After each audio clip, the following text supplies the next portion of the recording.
Hello, everyone. Can you hear us okay? Just let us know in the chats. We want to hear from you if you can. Yes, Jim, Amy, awesome. Thanks for pumping in there as soon as possible. We have an exciting webinar today. I'm super looking forward to it. Francis, I've been bumping into this guy for so long now, whether it's in Dublin, Ireland for SaaS Stock, or in San Francisco for some other conferences, or also in Ottawa, Canada. So we bumped into each other a bunch of times and have talked a lot of things about product-led growth. And one of the areas I feel like Francis really, when it comes to just like blowing people out of the water, personalization around product-led growth is one of those areas that he just knows a ton of incredible things about. So I'm excited about this. But before we jump in today, we're just going to wait about a minute or two before we really get rocking. But if you can answer the question in the poll, that would be great. We just want to get a feel for, if we should be focusing more on, newbie content. Maybe if you got a bit more experience, that's looking like right now, that's the dominant. Majority of people have at least some experience in product-led growth. But then there's one person here who says they're an expert in product-led growth. So maybe this will be over top of your head. All right, so I am excited for this. We'll start in just about 1 minute. And to make sure you're in the right place, the topic today is really just on how you can increase your conversions with a personalized PLG experience. Awesome. So the poll here is coming to a close. Thank you so much, everyone, for submitting that request. Looks like most people here at least have some familiarity and experience with product-led growth. So we'll save you from just going over some of the basics on this particular call. And I'm just going to share my screen to go through the first little bit and really introduce Francis even a bit more and some of the background around that. So ready, set, go. Here we are on a webinar. I'm really just focusing on how you can increase your conversions with a personalized PLG experience. So just a couple things. I'm not going to spend too long on housekeeping, but what I do want to say is that there's one thing here that I really want you to do, and I'm happy to see so many of you that have been doing it already, which is really just be engaged. You're here live, you showed up, so please submit any questions you have throughout this presentation, and I'm going to be the moderator here. I'm going to find your question, and I'm going to try and intertwine it into the conversation with Francis. He is going to go through his presentation, but if your question's right on point with what he's talking about, I'm going to try my best, my very best, to jump in there and make sure I can get your question answered. And if you don't get your question answered during the whole presentation, we are saving time at the end for some questions. So we'll get to it then at that point, but just make sure that you put your questions in the chat box and we can get from there. And the other thing too is, yes, this will be recorded. And we will be sending you the recording after this. So if for whatever reason you do have to leave, you will be sent the recording, but we do encourage you to stay because you showed up live. We want you to engage, get those questions answered, because you're just going to get a lot more out of this experience while you're here. So the two speakers here, I'm one of them. I'm the founder of ProductLed, and I wrote the book on product-led growth. And here we have Francis, who's the CRO and co-founder of MadKudu. And so what we're going to do is get started. But before we really dig in here, I want to ask everyone here a question. And that question is, what does a world-class product experience feel like?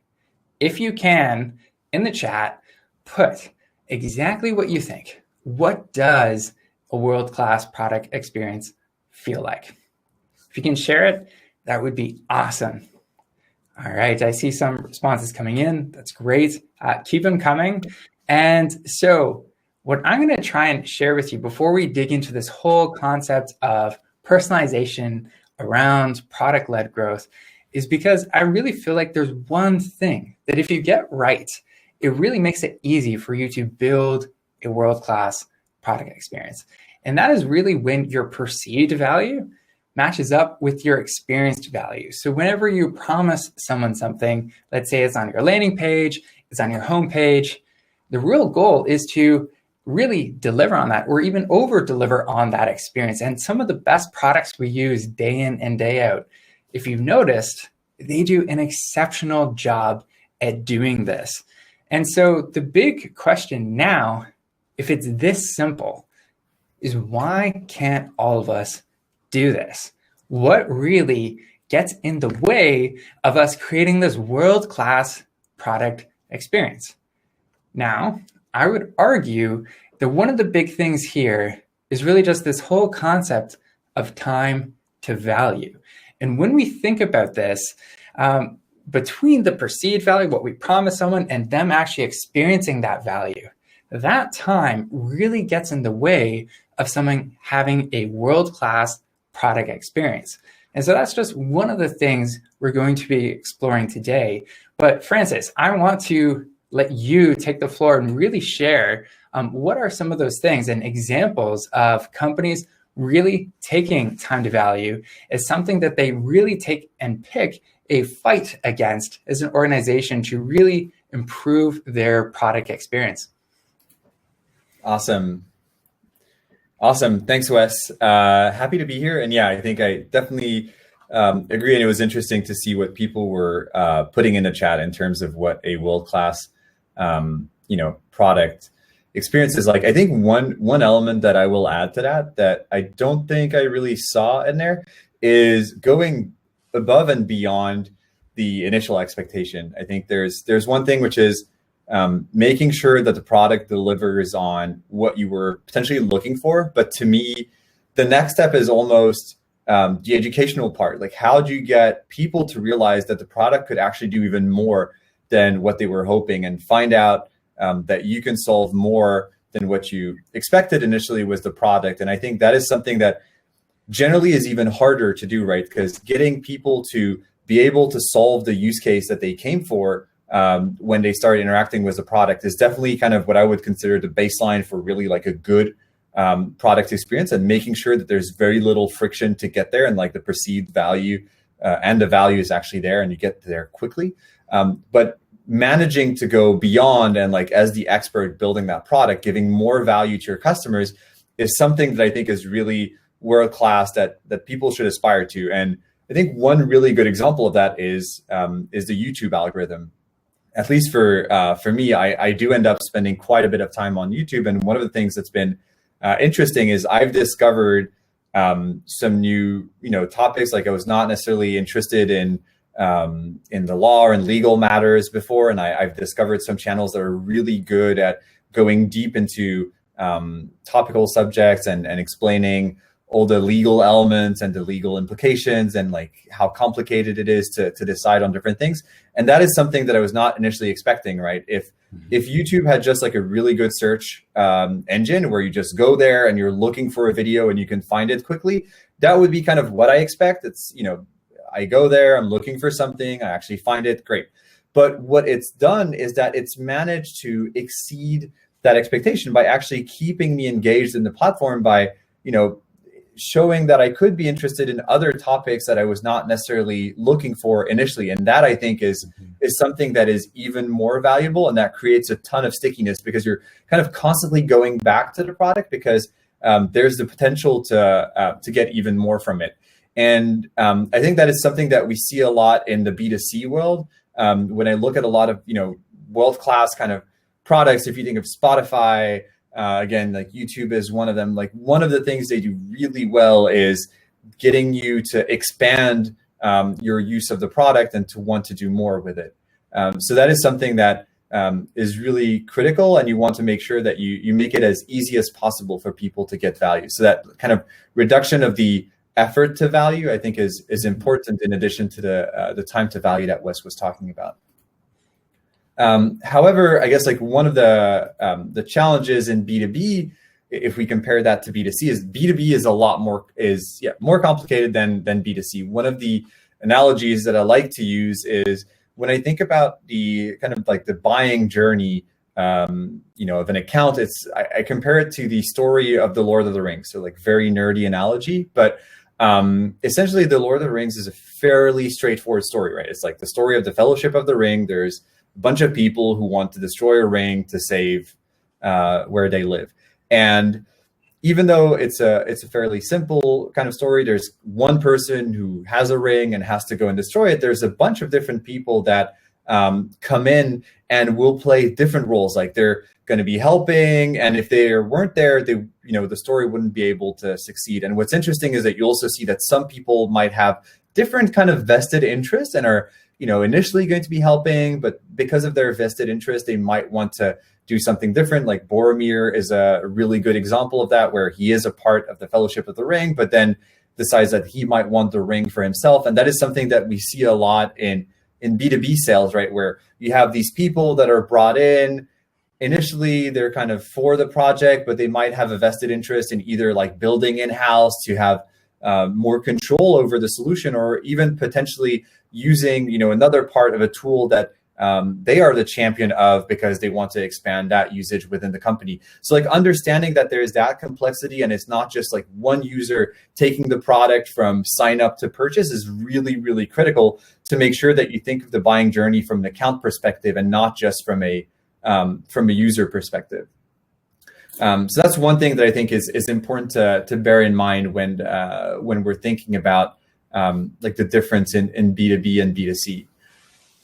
And maybe one component that I wanted to start with, which I think is like it will relate to personalization, you'll see, but is more institutional, right? One of the challenges that I see with a lot of companies that are either like deep into the PLG go-to-market motion or starting with it, is there's this conflict between all the North Stars that different teams are going to have, right? So we'll talk about North Stars and how like product, it could either be like weekly active users, daily active users, trial to paid, activation rate, all that good stuff. And on the go-to-market side, it's typically going to be, for marketing, it's going to be how many signups are we generating? And for sales, it's going to be how much revenue are we actually closing? And one of the challenges there is that institutionally, we think about those in a fairly, isolated manner, when in fact, it's really critical to understand that each metric serves as an input/output of another, right? So if we think of marketing having to generate signups, it's really critical that the signups that are generated have inherently a fairly high propensity to activate the product. Because if you're just generating a bunch of cuckoo.com signups, that is really not going to help, your overall funnel, because you're getting, volume of signups, but there's no real chance that these people are going to activate the product. And similarly, if you're just focusing on activating people, but you're not really activating them in a way that would push them to buy, let's say, extreme example, if you give everyone a $50 card for Amazon whenever they activate the product, yes, you're going to boost your activation rate, but you're really not helping the full funnel. So it's really important to design metrics in a way that understands the fact that all these metrics are, feeding one another. So it's really about, when we're generating signups, it's how many signups are we generating that we think have the potential to activate. And the way you can do that is like basic kind of either firmographic analysis, or even just like removing spam or removing personal emails if you're trying to go for like bigger companies. So really saying, okay, when we look at a metric, we look at that metric within the context of what is happening further down in the funnel, and ideally looking at what is going to happen from a monetization standpoint. One of the things that I'll throw in there that's kind of like for the more advanced folks that we might have on the call, one of the best things I've seen done at companies that have, like a very high virality loop is going to be understanding that you have people that are never going to necessarily buy the product. So you're going to generate signups, but they have no potential to buy because they're, let's say, consultants. Like every like high volume PLG company I work with has a ton of like Deloitte, PwC, like all these consultants who sign up for the product. And that's typically because they're going to use the product in one of their projects. And while they're not going to be the buyer, they're actually like great people to bring the product into the companies where they're actually doing their project. And that's something that's important to understand and to almost build a separate understanding, a separate funnel for those, and saying like from partner perspective, like we want to nurture these folks and we want to treat them very differently because we know that they're actually going to be leading us to new signups and potentially new customers down the line. So yeah, again, really understanding that there isn't just a single North Star, and it's important to take each of what historically were called North Stars and understand, like refining them to make them part of what I like to call a constellation of North Stars. And the reason for that is what we just discussed, right? Like a sign up is only valuable if that sign up has the potential to become an activated user. An activated user is only relevant if then they are likely to engage with the product and get recurring value from the product, which again is valuable if they either, if they can become a paying customer. It's great to have a lot of engaged free users, but if none of them are paying, there's really like a big monetization problem, and that you have to figure out how to solve that. And that could be either that you have to, lower the paying threshold, which like for example is what Loom did a couple of weeks ago when they introduced their, the end of their free tier at 5 minutes per recorded video. So that's kind of like you're reducing the threshold, say, okay, we're seeing a lot of engaged users, but we're not seeing them become paying customers. So what we're going to do is we're going to try and reduce the gap between the two to see if we increase paying customers.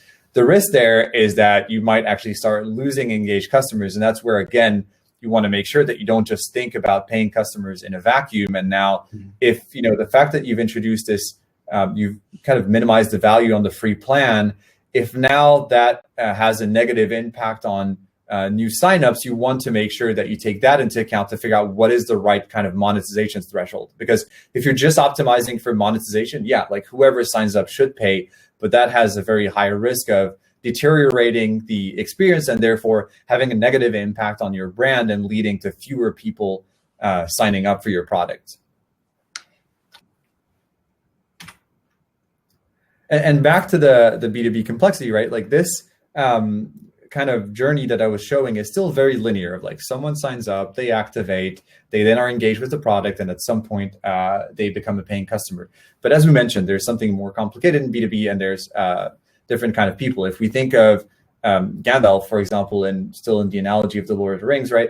Gandalf kind of is the instigator of the whole story. He's the one who realizes that it is time to destroy the ring. He gets everyone together, but he's not necessarily the one who's kind of like doing the full story. Is actually absent in quite a bit of that time.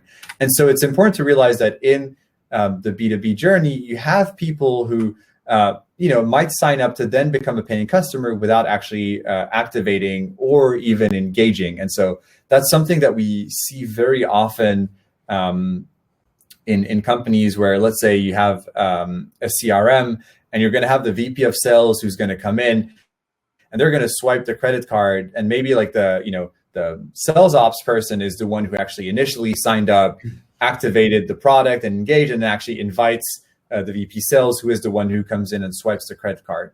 And so it's important that you understand that that is going to be the journey of the VP sales, and you don't try to get the VP sales to now, load their contact list and like create their first opportunity and all that good stuff before becoming a paying customer.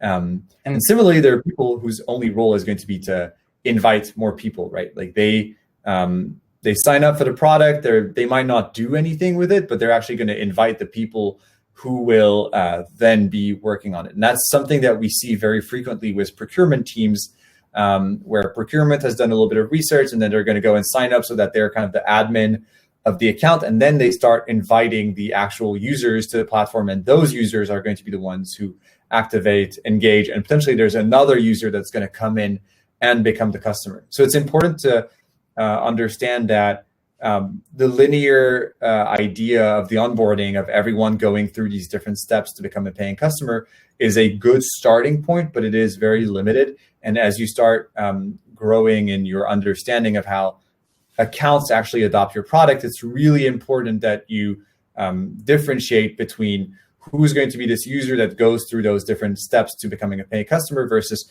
who's someone who just is kind of an admin from a paying perspective versus who's an inviter. And Francis, so I'm totally with you on that too. Like a lot of analytics tools out there nowadays, at least, it's mostly like B2C focused, where you're looking at that specific user and looking at that journey. But I like the example of Lord of the Rings because it is like this complex journey for each account. How do you go about that? Like you're looking through all the measurements. You have to obviously still track like on a per user level up to some degree, but then you also got to tie it all back up to the account to really understand like how is this account actually using the product? Are they at risk of churning, or are they at risk of even just like upgrading right now? And understanding the overall account story, not just the user story. Like if we take back to the Lord of the Rings example, it's like, we could tell the story of just Gandalf, but like that's not going to be as riveting as like the Lord of the Rings, the whole thing with all the characters involved. That's what sells. That's really exciting. That's a big change in that story. But I think when you think about the analytics and the measurements, it kind of works the same way. It does, but it's definitely, I think that's where one of the things that's difficult is like starting, even within the analytics tool, like starting with that segmentation, because one of the challenges is that even from, like a volume perspective, I mean, they're more hobbits than anyone else, right, in the fellowship. So you could think of it as like if you're just to look at like the highest volume, you're just going to tell the story of the hobbits, and like there's only one wizard, right? So Gandalf kind of gets hidden behind all of this because there's not that much of the story to tell, even though he plays a very critical role. And that's where I think there is difficulty in, and this is like where the complexity really lies, is that if you look at your statistics and your kind of journey on an average and like everything aggregated together, what you are going to see is this like linear journey of like new sign up, activation, engagement, and paying customers. The easiest way, I guess, to start identifying the other potentials, I mean, one of them is doing assumption validation, right? So you kind of have an idea of how your customers are using the product, and you say, okay, like, are there people who actually do things differently and maybe do it this way? And then start looking for that pattern in the data and start running analysis according to it. That's kind of one way of like identifying patterns based on your intuition of how people should be using the product, which, I mean, as if given it's your product, like you should have some ideas around that.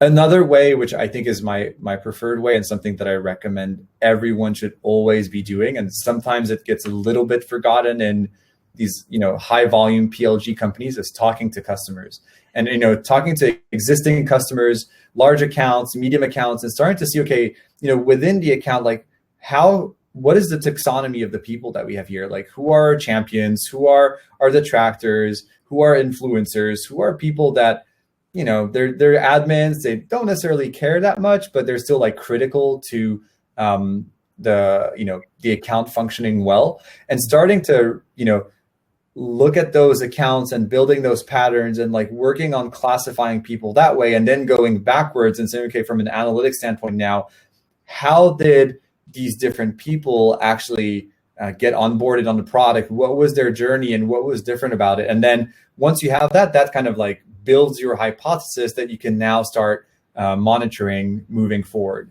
But I think it's definitely something that I think is a struggle to start from like pure analysis, because it requires a segmentation that is not necessarily intuitive at first. For sure. Yeah, thanks for breaking that down. For sure. Cool. I think it's time for our first poll. So I think the question, we want to ask folks if they actually, within their PLG motion, do you differentiate based on who's signing up? Meaning, are you going to have a different onboarding sequence, a different product experience based on who the person signing up is? And so again, that goes back to, do you ask people if they're going to be a hobbit, a human, or an elf when they sign up for your product? Louisa said that Gollum is probably in the budget accounting area of the business. I have to agree. Uh, in our world, I would say like, yeah, I would almost say that Gollum is data science, where they want to keep the project of analyzing the data for themselves. Yeah. Which I think, I mean, like most companies here, if you're doing PLG, like one of the challenges that you likely have is getting access to the product data, and it sometimes feels that way, right? Where you want to get access to product data, you want to get access to engineering resources, and the VPN is going to be no. It is like it's my resources, and I don't want to give them to you, which is like a constant battle that we see in there, and I think that's like a good example of how people can struggle. Cool. Wow. I'm surprised we're at a 50-50 Yeah. dead even. Awesome. Well, if I can get this to, yes, perfect. Well, now let's talk about how you can actually identify different like types of users. And this is more going into like a statistical approach. I think this is probably like more advanced. I think like the first step is really understanding like how you expect people to, to adopt the product. And that like starts with like kind of almost like preconceived ideas of how different users will adopt the product, how they'll get value from it. This section here, I think will answer Drew's question, which is really like how do you actually build these segments, and how do you think about identifying who's likely to be, this person that's going to just go from signing up to swiping the credit card versus who's going to be someone who's going to get value from the product as a recurring user. And so, yeah, to Robbie's point, it is going to be determined by user activity. So the way we like to look at this is we kind of plot users against two different axes, right? So on the x-axis here, we have the propensity to convert. So how likely is someone to convert based on who they are? And in this case, we'll just look at kind of like a version of job titles. And then on the y-axis, we're looking at what is the propensity of someone to activate based on who they are. And the dotted lines are the average of the population. And what we typically see is that when we start plotting people, so for example, like marketers, typically, like this is an example, might have a higher likelihood to activate the product, but they have a lower likelihood to actually swipe the credit card and be the ones who pay. However, you might have like, I don't know, product managers and project managers who activate at a higher rate, but also convert at a higher rate. So they're almost like kind of solo users, like, they're going to go through like all those different steps from activation to conversion. And then you have CEOs, like we also see founders very often that will have a much lower likelihood to actually activate the product. They're not going to be the ones who are going to get started on the product and get everything set up, but they're very often kind of added to the instance to come in and swipe the credit card. So like their propensity to convert once they actually come into the product is very high. And so once you start kind of plotting all these different users against these two axes, what you end up seeing is like different clusters. And there's this one group in the upper left, which we can call kind of the core users or the core activators, right? They're the people who are going to come into the product. They're going to activate the product, get to that first value, but they're not necessarily the ones who are the best at getting the conversion over the line. And almost like on the flip side, at the bottom right, you have more of what we call like your buyer, right? Like the persona of people who are very likely to actually swipe the credit card, but not necessarily that likely to activate the product.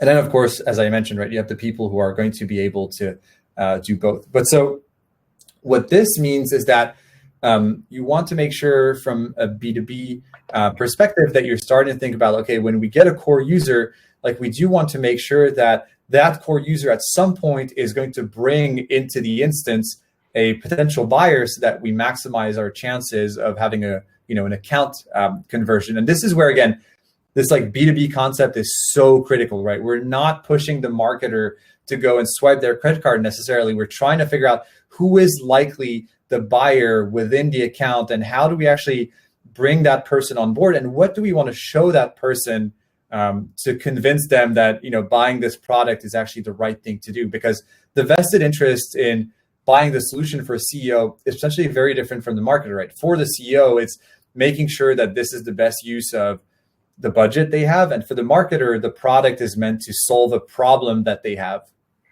So that's where, again, like it's really critical to understand that these two people have different interests, and you want to pitch to their relevant interest when they're actually signing up and joining the product. And so if we dive a little bit into that, I do want to give an example of how you can think about this from like a bit of a framework perspective. So if we think of like these two like basic classifications of either core users versus actual buyers, and you tier the call to actions that you want to have in your onboarding sequences, for a core user, you always want to start by getting them to experience that value from the product. That goes back to what Wes was saying, right? Like that time to value is critical. And what I was mentioning in terms of like reducing friction, right? We want to make it as easy as possible for them to experience that first value of the product, and ideally then get to the recurring value that they will get. From there, we know that, you know, the deeper and the more expansive the penetration within the account, the more likely we are to get conversions, and the more stickiness we create. So like then getting them, once they've experienced value, to invite more people to also experience that value from the product is kind of the next critical step. Ideally in there, we want to get them to invite a buyer, but potentially also, you know, as a third kind of CTA, once they've invited people, we can, you know, incite them to actually swipe their credit card, because now we're at the point where they've gotten value. They're like strong champions and advocates of the product. And so now either they can swipe the credit card, or like that CTA is going to lead them to actually invite the person who will swipe the credit card.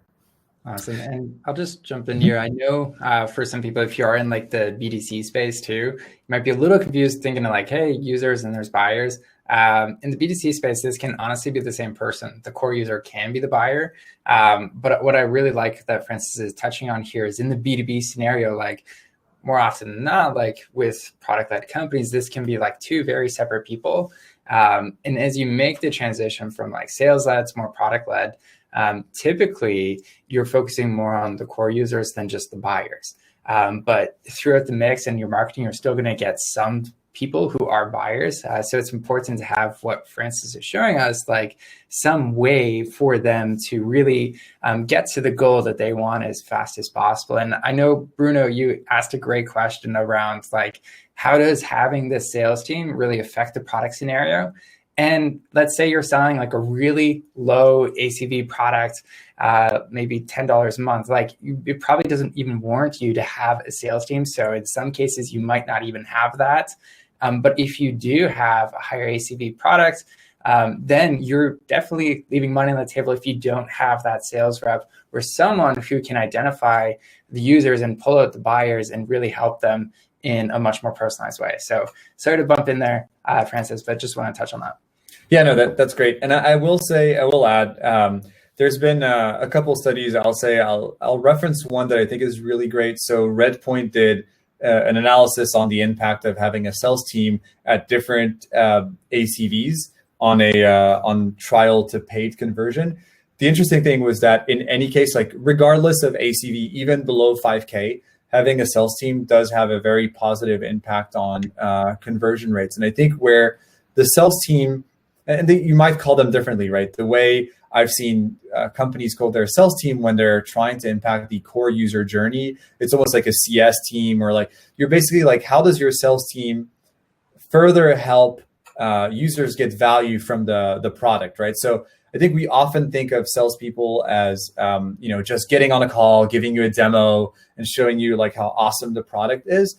That sometimes is actually what's required to get the core user to even like activate the product, right? There's when you're selling into the enterprise, it sometimes is very hard to get people to activate because they can't just upload data into their instance and Yeah, and that doesn't work, right? So you have to give them a demo, make sure that you address all the concerns before you can get someone to activate.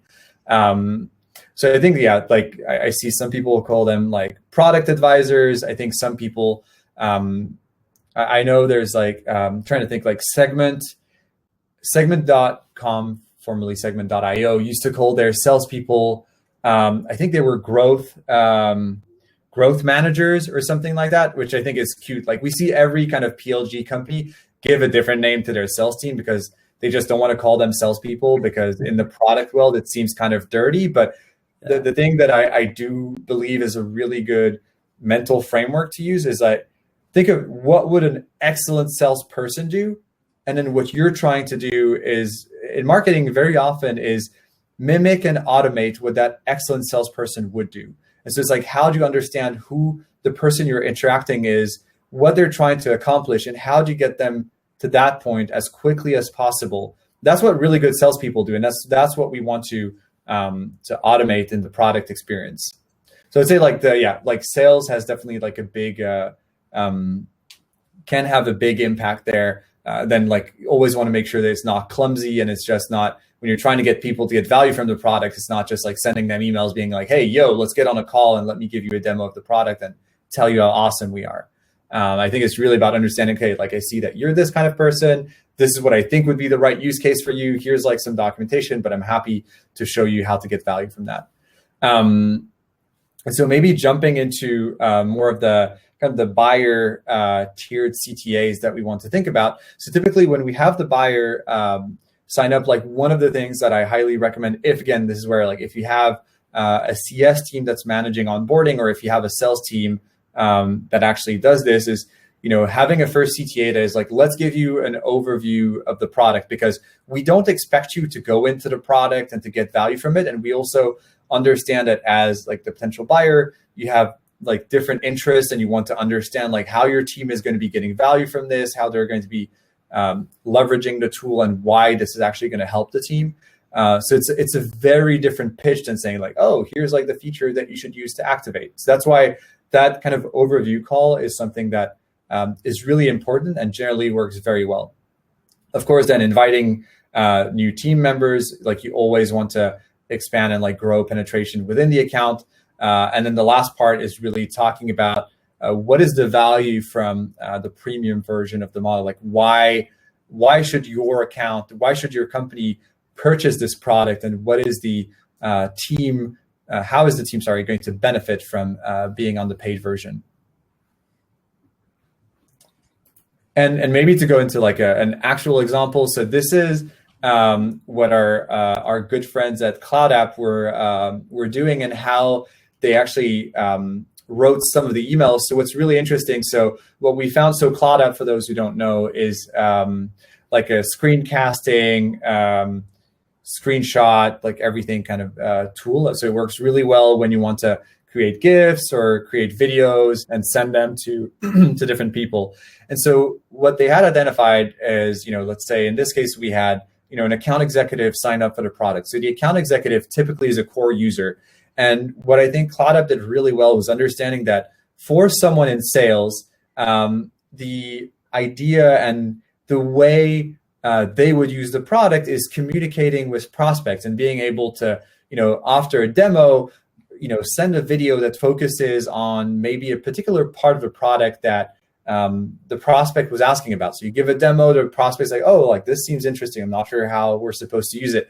And then the sales rep could follow up with that video, annotate the screenshots or the video, whatever. So they really did a good job at understanding, like, from a user perspective, like how do we get them to activate the product and why would they want to get value from it? And so that's kind of the email that they pushed for. On the flip side, when you had a CEO sign up, the CEO is probably less likely to be interested in actually sending screenshots, but it was more about, hey, as a CEO, you want your team to, convey ideas as simply and as quickly, efficiently as possible. And our tool is going to help you do that because, we're going to help your sales team communicate better, your engineering team communicate better with product, and your customer team isolate bugs or communicate to customers in an easier way. And here are links to show that. So we go back into this idea that the the call and the overview is important, but we're also talking about like the value at the account level rather than the individual use case perspective. And that's had a good question just around like, how do you really identify who's who? And so like, whether it's the buyer or the core user, I know off the bat, like I thought of, you could just have a form field asking specifically like, how are you the CEO or whatnot? Or if you want something even like persona based, you could say like, how are you like product manager or are you product marketing or something like that? But at the same time, that can add friction. So it's really thinking about when does it make sense to ask some of those questions? Is there a better way to ask them? And I know you're going to touch on this in a little bit, but any thoughts specifically just around identifying who is who so you can send out some targeted responses like this? Yep. I mean, you're spot on. I think it's the easiest way to get started is having a question. And I think, adding a tiny bit of friction, if it is for the sake of creating higher relevance, is less of a problem than adding friction just to make your process better. So one of the things I absolutely hate in forms is when people ask for the geography, because I mean, just being in this business, I know that when people ask me for my geography, the only reason they're doing that is so that they can allocate the right sales team. And there's like territory splitting in the background. I absolutely hate that because it's not going to make my experience better. However, if, when I'm signing up for a product, and I think there was a product called Contactually, they're like a CRM for individuals. They were actually acquired by Compass, like a real estate company a few years ago. When you would sign up for their product, the first question that they had post sign up was, what is the use case that led you to us? And you had kind of 3 or an other. And based on the use case that you picked, like the entire onboarding flow was customized towards that. And I thought that was a brilliant idea to make sure that they would not talk to me about features that were potentially irrelevant based on the use case that I was coming for. And if you pick the other, then they would talk about like more like general use cases and things like that. So yeah, as I said, and as Wes said, like the easiest way to get started is, explicitly ask users. But then of course, there's a ton of products out there that can help do this identification automatically. Of course, MadKudu is one of them. I think like a tool like Clearbit or ZoomInfo, I'd say Clearbit probably a little bit better at doing this, that can, scrape the job title of people so that you have that information in the background. And then you would either use like some basic rules or again, a tool like MadKudu to then identify, okay, like for account executives, that core user, is it buyer or is it a combination? And have you seen people do this in like real time? Specifically, like let's say someone signs up for their product and that onboarding experience is completely different based on something that's just going on in the background. They're not actually getting asked for anything specifically of like go down this track or this track. It's like, no, identify they're a CEO. We're just going to send them to a page where they can sign up for that product overview call or something like that. Yeah, I mean, there's quite a few ways of doing that. I think the most common way that I see today is it doesn't go very deep into personalization, but I think it's just showing that people are trying to get there. It's like the ABM products, right? So there's a lot of tools out there where it'll say like, oh, if your domain like matches a target account, like your experience is going to be slightly different. And like the landing pages are a bit different. And we talk about like specific products. And I'll touch a little bit on the technologies that allow to do that. So that's kind of one element, but it generally still is like very marketing centric. It's still about like landing pages and like changing a little bit like the logos and the look and feel of the app. From an actual onboarding perspective, without the explicit question, we have a couple customers who do it, but most frequently it's going to be in the emails that follow or in the in-app notifications. It's very rare that like customers will actually load a different type of trial instance based on like this automatic persona identification in the background. And it's one thing that I believe comes back to this like institutional issue where like product is owned by product and engineering, but this kind of like personalization of the journey is typically something that marketing thinks a lot more about, but marketing has little control over the product experience, which is something that we're starting to see products address and try to solve to make sure that marketing can actually have an impact and control over the user experience. Awesome. And I think that brings us to our next poll, where I think, something that's interesting. So we talked a lot about, and this was a question that, came up a couple of times, like how do you identify, who's who, and how do you figure out how to personalize your buyer journey?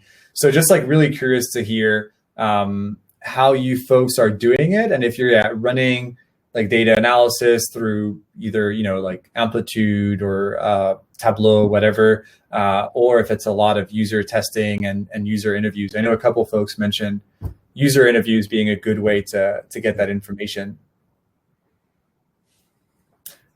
Yeah, and if you can share in the chat if there's any other ways you do this measurement, that'd be great. Just so we can all get an idea for how you all approach it. Yeah.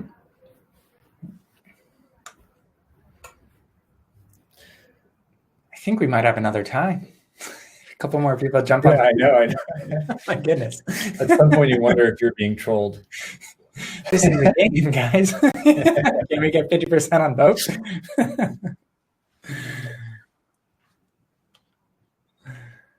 Yeah, recording user sessions I would say recording user sessions is probably something that I would call like data analysis to some extent. I mean, it's a good mix of both, right? Because you're kind of looking for one-off instances, and then like trying to extract patterns out of that, and then potentially like running data analysis to validate the hypotheses that you might be formulating based on that data.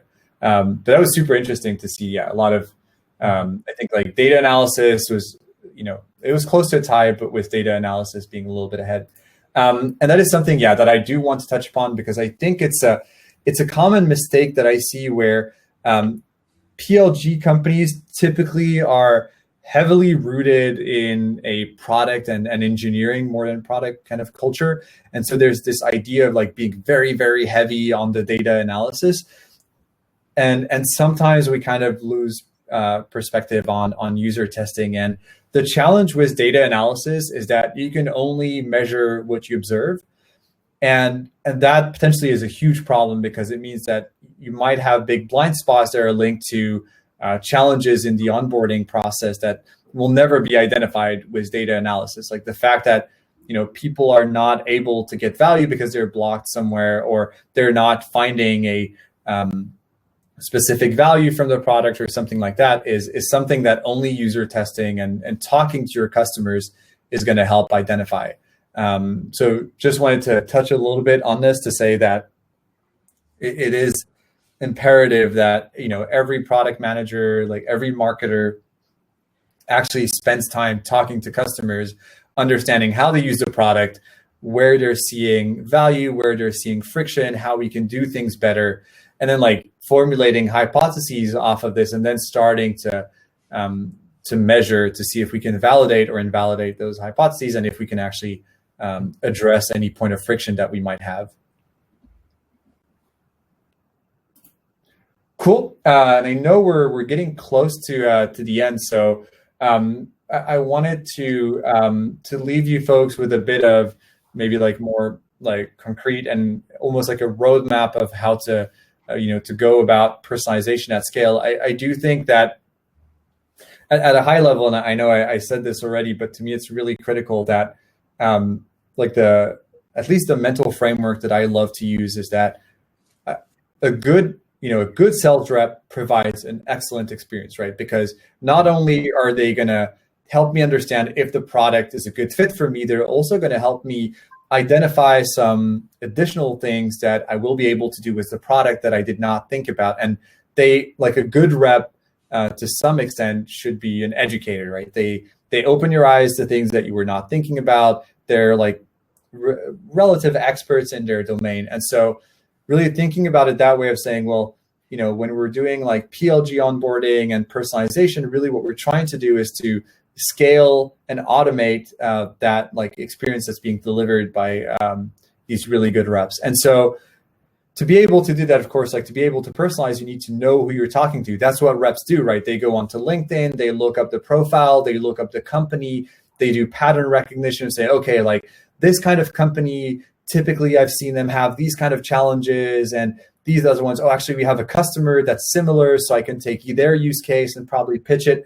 That kind of like pattern recognition and pattern matching is really what, makes the good experience. And so, as we talked about already, right, like the easiest way to get started with this is being, explicitly asking for people, either what is the use case they're signing up for, or even who they are, but really thinking about like when you're asking that question, it really has to fit the next step, which is I'm asking the question for the purpose of building a flow that is going to make the experience more relevant. And so I know a couple of folks said they're doing that, and I think that is great. Like that is definitely like the first place to start, and to make sure that you start building off different branches of your onboarding that are even more relevant to the different folks that flow into them. The next level is maybe less about the use case, but really going into persona. So understanding based on who they are, what is the most likely use case. And so at that point, you can either still ask through forms who they are, or you can leverage third-party tools like we were talking about, like MadKudu, Clearbit, ZoomInfo, those kind of tools to enrich the users and determine what is the most likely use case to, again, be able to, build the account dynamics of like how big of an account they are. Are they likely to have 10 users? Are they likely to have a procurement team? And basically like building almost like account level flows to understand like how the way we're going to maximize our penetration within the account is this flow or that flow. And the last step, which is adding a layer of complexity on top of this, is now once you are like, you've identified which branch you want to go into on your onboarding flow, and now you want to refine what your flow is going to look like based on the actual journey of the users. That's really determining if, that to activate, if we take the example of, let's say, Cloud App, right? Like activation of the product is taking your first screenshot. If after 2 days, a user hasn't taken their first screenshot, you don't want to talk to them about how, like you could use like cloud storage versus local storage. No, like they haven't gotten to the point of actually getting that first value. Don't go talking about the next step. So that's where you want to make sure that you say, hey, do you need help activating the product and doing your first screenshot? Like, here's like some examples, like here's how you could do it. Here's a tutorial, whatever. Once they actually get past that point, now you can talk about the next things.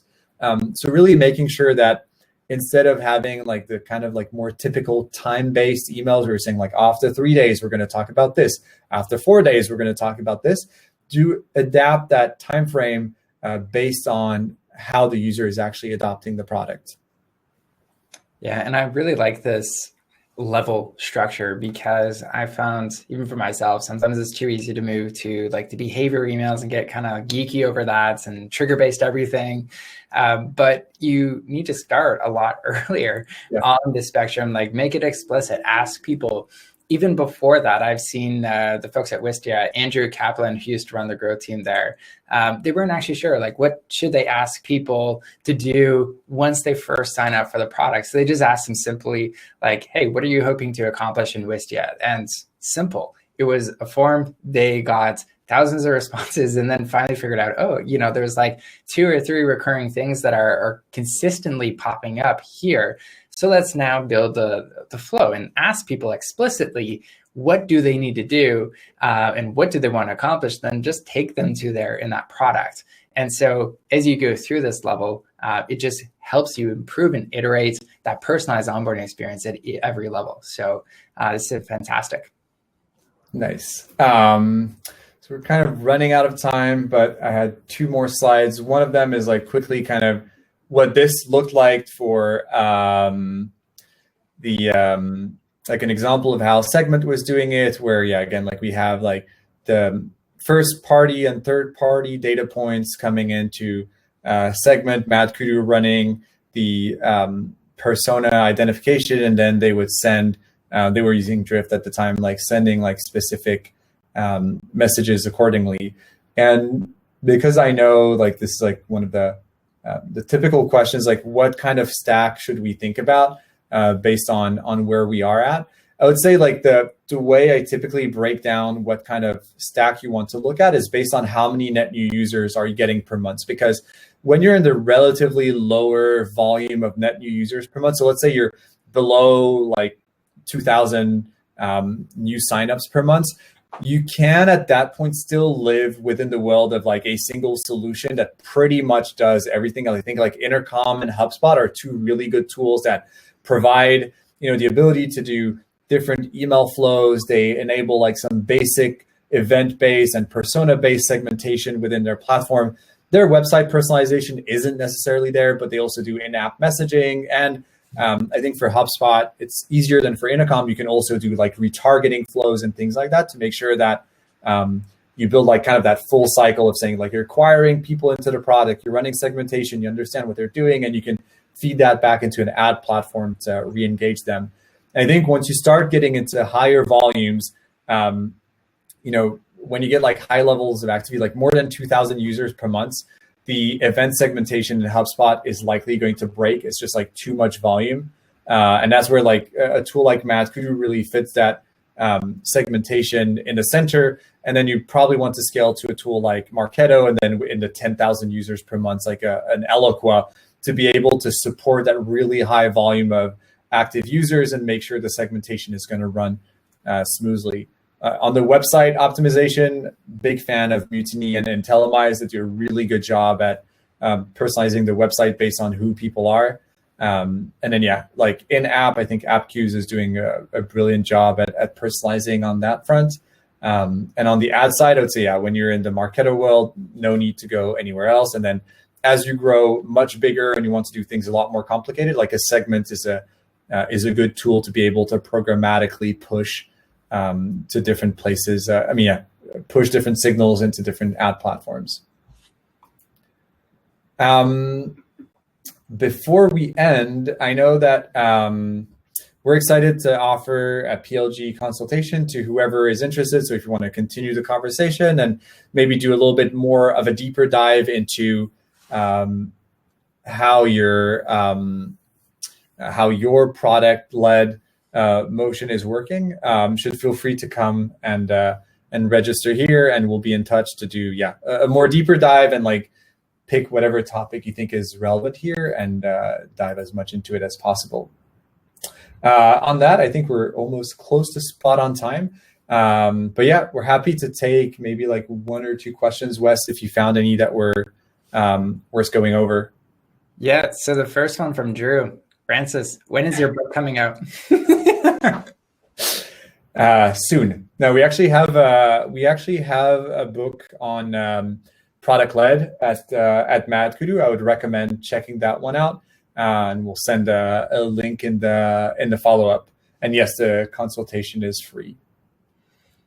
Awesome. Yeah, no, it's definitely going to be super valuable because if any folks know a lot just about how to really structure and understands how to make those jumps from like level 1 to level 2 to level 3, the folks at MadKudu can be super helpful in that regard. But I'm seeing a lot of thanks. And yes, I know some people do have to jump, but thank you so much for sticking around. I do think we have time for those couple questions. So Alex, any tips for early stage companies just launching? That's a good question. As it relates to personalization for onboarding. Francis, do you want to take a stab at that? Yeah, I would say, I think you said it previously, right? Don't try and get too fancy. I think it's really about like what you want to do is like start simple and increase complexity as you go, and keep a very, very close focus on talking to customers in the early days. I think too often, and I'm a huge fan of Guillaume Cabane, who's like a pretty famous person, I think, in the PLG and growth community. His talks are very, very advanced, and I think it's super appealing to want to run a lot of those because he saw massive results at companies like Segment and Drift. But it's important to realize that those companies were at later stages already and had like a very good understanding of their customer base that was built upon, hours and hours of talking to customers. And so, like before you do the sophisticated stuff, really start very simple of identifying who are the people that are signing up, and almost saying like, if you look at, pick 10 or like 20 of your most recent signups and try to figure out like, if you had like 2 weeks and your sole goal was to figure out like, how do I get these people to get value from my product and to then purchase, what would I do? And once you figure that out, like actually try it out and iterate on it. And once you find something that works at a low scale, then start looking into automating it. I think it's really critical to go down that path of what would I do at low scale to increase the really strongly increase the result, and then look at automating it. I think too often we go straight into automation. Yeah, and to add on to Mira's point here too, one other like bigger aspect of this too, if you are going to be operating long-term a successful product-led company, you really do have to consistently be doing this research and consistently understanding your users. So whether that is hiring a user researcher or just doing this on an ongoing basis, that's really the core of this, because you're not going to get those incredible insights unless you're just like winging it. And that's not predictable. That's not reliable. So you do have to do that on an ongoing, consistent basis. And anything else you'd add to that, Francis? No, I fully agreed. I will say, like, before you hire like a UX researcher, I mean, even if you do hire a UX researcher, like make sure that everyone in your team is talking to customers. I can't like stress this enough, but we tend, especially I feel like in a remote setting where, yes, we're all tired of like Zoom meetings and all that stuff. And it was great when we could go to conferences to talk to customers, but making sure that, on the product side, you spend at least 30% of your time talking to customers. And even on the marketing side, making sure that you spend at least, I would say, like 20% of your time talking to prospects and customers, being on sales calls.